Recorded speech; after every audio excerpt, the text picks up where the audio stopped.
Assalamualaikum warahmatullahi wabarakatuh. Apa kabar Bapak Ibu? Baik.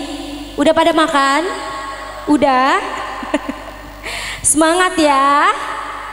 Iya, sebelumnya Tria ucapin terima kasih banyak kepada Bapak Kades Limau, Bapak Dani beserta Ibu, terima kasih banyak ya undangannya.